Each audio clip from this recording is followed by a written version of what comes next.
Olá pessoal, professor Wander Andrade, vamos agora iniciar a nossa quarta aula sobre direito condominial e nesse momento nós iremos falar sobre as normas regentes do condomínio. Naturalmente que não podemos pensar que somente o Código Civil e seus dispositivos é quem disciplinam o condomínio. Por essa razão, precisamos conhecer todas as normas incidentes que aplicam-se, que de alguma forma fazem a regência normativa do condomínio edilício. E é sobre isso que iremos falar nesta aula de número 4. Portanto, aula de número 4, normas regentes do condomínio edilício. Quais seriam, portanto, meus amigos, as normas regentes do condomínio edilício? Vejam vocês que o gestor condominial ele deve obedecer à legalidade, obedecer à normatividade. O condomínio ele precisa estar em conformidade normativa. A esta conformidade normativa nós denominamos de compliance condominial. Compliance condominial decorre do verbo to comply, em inglês, cumprir, estar de acordo, estar em conformidade. Portanto, espera-se que a gestão condominial ela esteja em plena e em perfeita consonância com as disposições normativas. É a única segurança jurídica que pode ter o síndico, é a única segurança jurídica que podem ter os condôminos. Saber que o condomínio está em perfeita conformidade, em perfeita consonância com as normas condominiais. Todavia, se nós não conhecemos as normas condominiais, a própria gestão se coloca em risco, o próprio patrimônio dos condôminos se coloca em risco, e isso não pode acontecer. Vamos falar, portanto, destas normas que regem os condomínios, e vamos começar aqui a partir da Constituição Federal. Puxa vida, professor, a Constituição Federal tem que ser mencionada quando se trata de gestão de condomínios, quando se trata de solução de questões condominiais? Sim. Vejam vocês algumas situações. É apenas um rol meramente exemplificativo, né? O princípio da dignidade da pessoa humana, que é o princípio de maior valor normativo axiológico posicionado na Constituição, o princípio da dignidade da pessoa humana, que se espraia por todos os direitos fundamentais, ele pode ser evocado em algumas situações particulares. Vejam vocês a título de exemplo. Eu tenho defendido em muitas circunstâncias que não se deva aplicar ao condômino devedor, ao condômino inadimplente, nenhuma outra sanção que não sejam aquelas que a própria lei prevê. No entanto, alguns condomínios têm ousado fazer o corte de água, o corte de fornecimento de água para condôminos inadimplentes. Nossos tribunais já têm rechaçado, já têm refutado esta possibilidade dos condomínios aplicarem medidas draconianas como esta, porque elas estariam aviltando o princípio da dignidade da pessoa humana. Portanto, quando você, advogado, especialista, síndico, gestor condominial, passar pela sua cabeça a ideia de cercear direitos fundamentais a condôminos ainda que inadimplentes, lembre-se que há um princípio orientador na Constituição Federal chamado princípio da dignidade da pessoa humana que veda a possibilidade dessas ações de caráter mais restritivo. Outro ponto de interesse é o direito de defesa, que tem se tornado muito requerido em algumas demandas condominiais, particularmente quando condôminos são acusados da prática de infrações condominiais e sobre eles são impostas penalidades, tais como advertências e as mais sérias, as multas condominiais. Logicamente que a nossa orientação é a de que toda e qualquer penalidade que possa vir a ser aplicada pelo condômino, inclusive, não pelo condômino, mas para o condômino infrator, inclusive as advertências, é que todas elas devam ser precedidas do direito ao contraditório, do direito de ampla defesa, do direito de apresentar suas eventuais justificativas para o cometimento daquela falta, daquela transgressão. E se porventura essas justificativas forem plausíveis, se esses argumentos forem justificáveis, nesse caso não será a hipótese da aplicação da penalidade correlata. Tutela de idosos, tutela de crianças e adolescentes. Aquilo que a Constituição exalta em capítulos próprios também deve ser uma preocupação do síndico, dos gestores condominiais, dos conselhos condominiais e de toda a comunidade condominial. Por exemplo, agressão a crianças, agressão à mulher, são assuntos que vêm tomando vulto no sentido de obrigar os síndicos. Existem leis que obrigam os síndicos a agirem. Eu dou como exemplo o próprio Estatuto da Criança e do Adolescente. O artigo 18 da Lei 8069 de 90 determina que o síndico deva agir em caso de agressões suspeitas a crianças, levando ao conhecimento de tais fatos para as autoridades policiais ou até mesmo ao conselho tutelar previsto no Estatuto da Criança e do Adolescente. Proteção especial a pessoas com deficiências. A Constituição tem um capítulo próprio para as pessoas com deficiências e a legislação, ela de alguma forma reflete o comando constitucional e a gestão de um condomínio não pode agir de forma diferente. O direito de propriedade que está evocado, que está previsto no artigo 5º, 22 da Constituição Federal, será evocado muitas vezes no âmbito do condomínio, porque condomínio é direito de propriedade. E nesse tocante é importante termos as matrizes constitucionais, identificando-as inclusive com a sua natureza jurídica de direito fundamental. Inviolabilidade da honra, da imagem, vida privada, direito à proteção dos dados pessoais, que eu coloquei em vermelho, porque ainda não é um direito fundamental incorporado à Constituição Federal. Todavia, temos notícias de que em breve teremos um novo direito fundamental, assim intitulado Direito à Proteção dos Dados Pessoais, já protegido por lei específica, a LGPD, mas ainda não previsto expressamente na Constituição Federal, ao menos de forma, digamos, reflexa. Quando a Constituição Federal fala em direito à imagem, em direito à honra, em direito à vida privada, ela está falando no direito aos dados pessoais, sejam eles propriamente ditos ou sensíveis. Todavia, o advento do direito digital, o advento dos direitos de última geração, recomendam e estão apontando para a necessidade da consolidação desses mesmos direitos no campo dos direitos fundamentais expressamente previstos, talvez no próprio artigo 5º, algo que poderá de fato ocorrer e já precisamos estar preparados para isso. Quando falamos de normas regentes do condomínio, não podemos esquecer do Código Civil. O Código Civil brasileiro, o Código de 2002, que é a lei que rege os condomínios, em seus dispositivos, particularmente os artigos 1331 a 1358, eles se debruçam, eles regem, eles se aplicam ao condomínio edilício.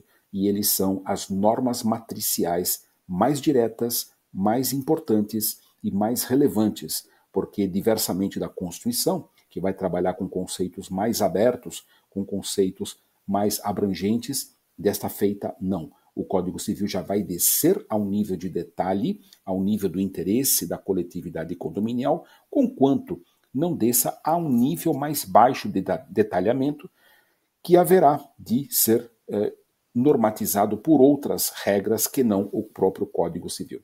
E é nesse tocante que nós estamos apontando já esta mesma regra, quando nos referimos à Lei número 4591/64, esta lei que já foi intitulada Estatuto dos Condomínios, e que eu menciono aqui para os senhores, porque há de fato uma polêmica no meio jurídico se esta lei ainda estaria em vigor na parte dos condomínios edilícios, naquilo que ela não conflita com o Código Civil, o que eu acho até razoável, conquanto não há dúvida que a maioria e a imensa esmagadora de suas disposições foi de fato revogada pelo Código Civil brasileiro, na medida em que o Código Civil trouxe para si a regência das normas de caráter de condomínio edilício.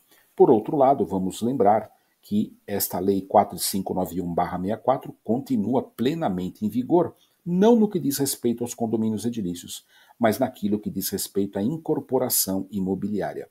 Esta lei, que foi um marco na história da normatização jurídica aplicável aos condomínios, jamais pode ser olvidado o seu papel histórico de importância, a famosa Lei Caio Mário, fruto da lavra de um dos nossos melhores especialistas e doutrinadores do direito civil, privado, imobiliário e condominial do país, Caio Mário da Silva Pereira. A Lei Caio Mário teve sua vigência, teve a sua importância, até hoje serve como norma referencial quando buscamos alguns conceitos, algumas designações, algumas definições, nós buscamos, então essa lei tem uma importância histórica, tem uma importância normativa ao tempo de sua vigência. Hoje, certamente, deixa de ter tanta importância na área condominial, uma vez que a maioria de suas disposições resta revogada pelo Código Civil brasileiro. Na sequência, nós precisamos falar da importância da legislação nacional, da legislação estadual e da legislação municipal, que vai variar de cada unidade federativa. Nós temos leis municipais e a autonomia municipal permite que se criem leis muito específicas, variando de cidade para cidade, variando de município para município. Exemplificando, aqui em São Paulo, há uma lei municipal determinando que prédios, edificações, devam fazer ou a pintura ou a lavagem de suas fachadas a cada 5 anos. Ou a pintura ou a lavagem de suas fachadas a cada 5 anos. Portanto, nesse sentido, eu devo observar se essa disposição existe no meu município ou se não existe no meu município. Eu até posso me parametrizar por legislações municipais de outros municípios, caso não exista, todavia, a inexistência de uma norma incidente sobre essa matéria fará com que não exista um regramento próprio para essa disciplina, para esse tipo de situação. Contudo, eu alerto os senhores que os municípios estão aí em verdadeira sintonia, em troca de informações, estão sempre atualizando suas legislações, de tal modo que é importante conhecer a legislação municipal, que varia de município para município. E se nós temos esta situação para os municípios brasileiros, o mesmo se poderá dizer dos estados brasileiros. Existem estados brasileiros que têm disposições legais diversas, aplicáveis ao seu território, aplicável ao seu público, e naturalmente essas disposições legais somente se aplicam no âmbito dos seus respectivos espaços físicos, os seus territórios físicos. Naturalmente que precisamos conhecer as leis estaduais que regem determinadas matérias da alçada dos estados, da alçada das assembleias legislativas estaduais, justamente para que, no âmbito do meu estado, eu esteja em conformidade legal. Já que no diz respeito às leis federais, é uma situação mais tranquila, porque as leis federais, se por um lado são muitas, e aí eu tenho motivos para intranquilidade, por outro lado, elas são uníssonas, elas são unívocas, quando diz respeito à sua aplicação em todo o território nacional.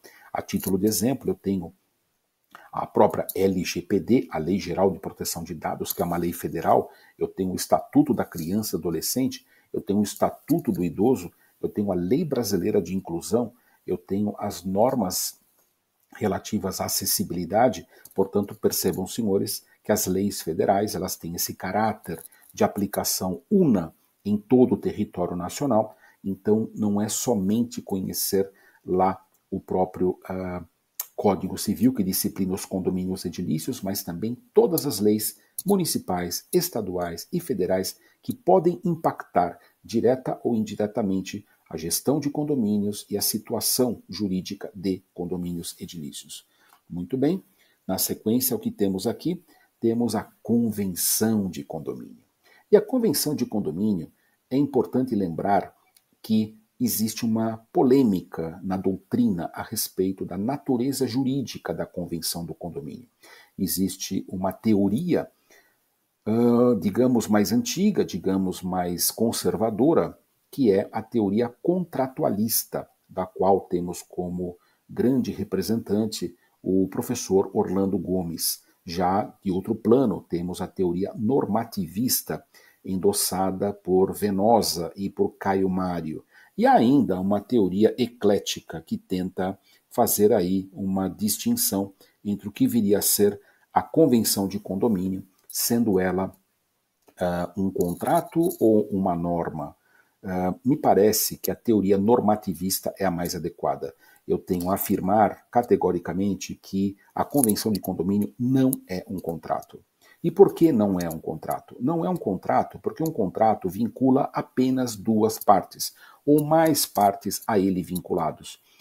Todavia, vejam os senhores que a teoria normativista defendida por Caio Mário e por Venosa me parece a mais adequada e a única possível de ser aplicada. Ver, no caso da convenção de condomínio, um ato regra, um ato norma, no sentido de que, se fosse um contrato não poderia se aplicar a pessoas que dele não fazem parte. E, no entanto, como vimos através da súmula número 260 do STJ, se porventura uma convenção de condomínio ela for registrada em cartório, ela se aplica a terceiros, ela se aplica a pessoas que não participaram do pacto de instituição do condomínio, que é a convenção de condomínio. Ora, como pode um contrato se aplicar a pessoas que a ele não aderiram? Isso é algo inaceitável sob o ponto de vista da teoria contratualista. E é nesse sentido que nós defendemos o caráter de ato-norma, a teoria normativista da convenção de condomínio. Portanto, convenção de condomínio é uma norma. Ela se aplica diretamente aos condôminos, aos colaboradores que ali trabalham, aos demais moradores, porque nem todos os moradores no condomínio são condôminos. Condômino é um conceito jurídico do qual veremos de falar. Por enquanto estamos com uma definição primária de que são os proprietários, os titulares de domínio, mas haveremos de falar no momento oportuno que é um pouco mais que isso. Não são apenas os proprietários que são condôminos. A lei civil amplia o conceito de condôminos, haveremos de nos referir a isso mais à frente. Mas nós temos outros moradores, temos pessoas que estão ali a título de favor numa determinada unidade, temos pessoas que estão na condição de locatários nessas mesmas unidades, enfim, temos uma gama de pessoas que não se enquadram na condição de condôminos, mas estão habitando, estão residindo dentro do condomínio. Isso fará toda a diferença, porque como veremos nas assembleias de condomínios, por exemplo, os votos só podem ser proferidos, os votos só podem ser prolatados pelos titulares de domínio, pelos condôminos adimplentes ou ainda a pessoas que eles confiram procurações, o instrumento do mandato para que possam representá-las eventualmente numa assembleia de condôminos. Muito bem. Portanto, a convenção de condomínio, uma das normas mais importantes. Até se recomenda, né, que essa convenção de condomínio esteja atualizada. É bem verdade que não existe lei determinando sua atualização. Não há uma obrigatoriedade legal da atualização da convenção. Todavia, se estamos imaginando a convenção de condomínio como a norma mais importante da regência, da gestão do condomínio no seu cotidiano, particularmente pelos gestores condominiais e pelo síndico, é natural que nós imaginemos que ela deve estar atualizada, sintonizada com a atual legislação brasileira, sintonizada com a Constituição. No entanto, pasmem vocês vão encontrar algumas convenções de condomínio anteriores a 2002. E estando anteriores a 2002 e não tendo sido atualizadas, vale dizer que elas estão muitas vezes fazendo referência expressa até mesmo à lei de 1964, ao Estatuto dos Condomínios, que hoje está revogado. Seja para o fim de traduzir uma norma mais atualizada, seja para o fim de trazer ao síndico um instrumento de gestão mais aperfeiçoado, a nossa recomendação é que você, como profissional do direito condominial, trabalhe na linha da atualização de uma convenção. Mas não somente uma atualização por atualizar. É importante identificar na comunidade, na coletividade, aqueles aspectos sensíveis que cada condomínio vai ter e que vai variar de condomínio para condomínio, para que sejam trazidos para o corpo da convenção de condomínio exatamente esses aspectos sensíveis. Em aulas futuras, quando falarmos somente sobre convenção de condomínio, vamos voltar a esta tônica e vamos trazer alguns pontos sensíveis que nós entendemos fundamentais que devam fazer parte da convenção de condomínio e que normalmente não fazem. Porque essas convenções que saem das incorporadoras, essas convenções que saem das construtoras, normalmente não se debruçam sobre aspectos próprios, específicos, personalizados daquele tipo de condomínio. E também pelo fato de que o condomínio, com o passar do tempo, vai ganhando vida, vai ganhando expectativas, vai ganhando anseios diferentes daqueles da sua época de instituição. Daí porque eu reforço bastante a necessidade da atualização da convenção de condomínio. Outra coisa importante que temos aqui, ainda falando sobre normas regentes a condomínio, é o conteúdo da convenção de condomínio. Então, esse é o conteúdo mínimo que estamos apresentando aqui.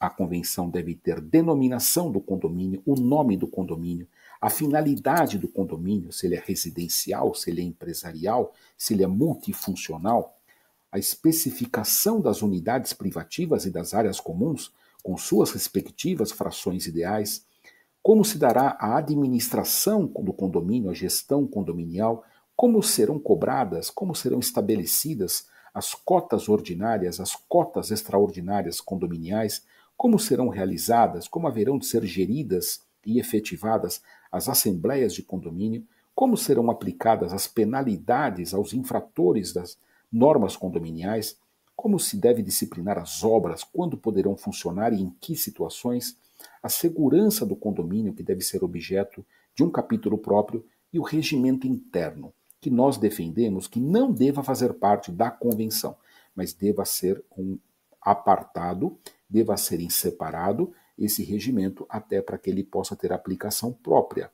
Veremos que o regimento tem outro objetivo, outra destinação, diversa da convenção de condomínio. E quando chegamos ao regimento interno, agora sim, o que é o regimento interno, meus amigos? O regimento interno é a norma regente das áreas comuns do condomínio.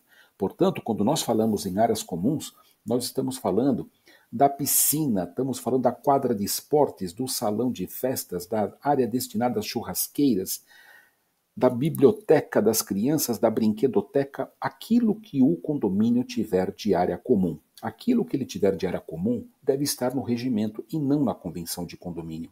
O regimento deve ser uma norma mais dinâmica, mais própria da realidade do dia a dia, do cotidiano daquele tipo de condomínio. Há condomínios que vão ter que disciplinar, por exemplo, o horário de término de festividades, o horário de uso da piscina, o horário do uso do salão de festas, as formas de uso da academia, enfim, isso é matéria do regimento interno. Isso é disciplina das áreas comuns. O que diz respeito à área comum vai para o regimento. E ele deve ter uma dinâmica muito mais intensa, ele deve ter uma velocidade, uma dinâmica muito própria para acompanhar a dinâmica da vida social, a dinâmica da vida coletiva, traduzida no âmbito da vida dos condôminos. Além desta norma, nós temos ainda as normas assembleares. Sim, as normas que decorrem das deliberações das assembleias condominiais também são normas jurídicas.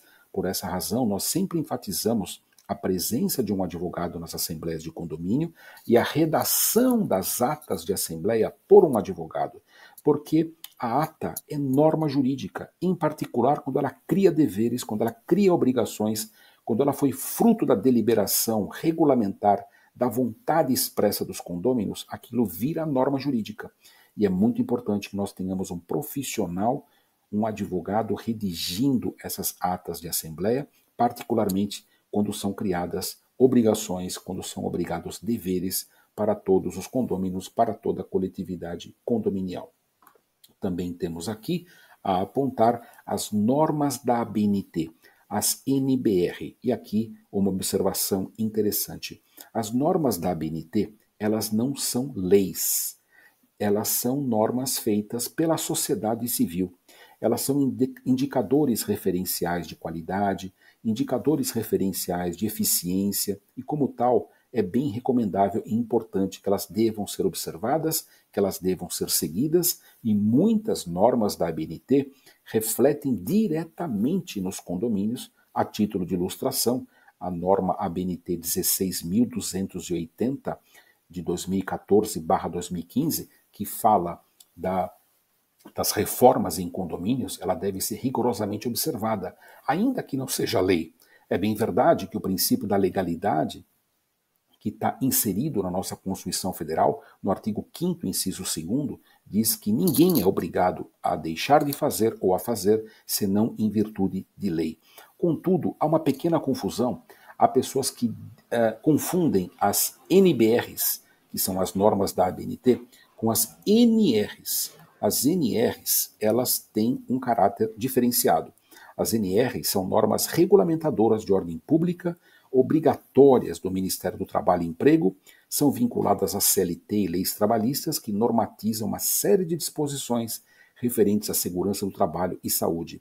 Quando não observadas, essas normas regulamentadoras, inclusive, podem ensejar responsabilidade civil, responsabilidade criminal, eventualmente, daí porque elas têm um caráter muito mais peremptório, muito mais vinculante, muito mais obrigatório, normas regulamentadoras. E não raro pode acontecer também de uma norma regulamentadora fazer referência a uma norma da ABNT, a uma NBR, ou mesmo leis fazerem referência expressa, como já fez, por exemplo, o CONAMA, como já fez, por exemplo, o Conselho Nacional do Meio Ambiente, CONAMA, ou também o próprio Código de Defesa do Consumidor.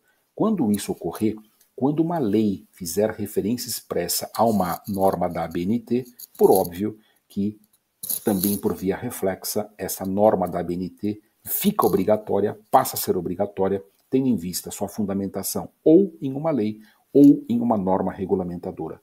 Mas, regra geral, as normas da ABNT são apenas referências, mas os juízes se baseiam muitas vezes naquilo que está disposto na norma da ABNT, até porque elas refletem aqueles anseios de qualidade, de presteza e de eficiência que toda a sociedade deve obedecer.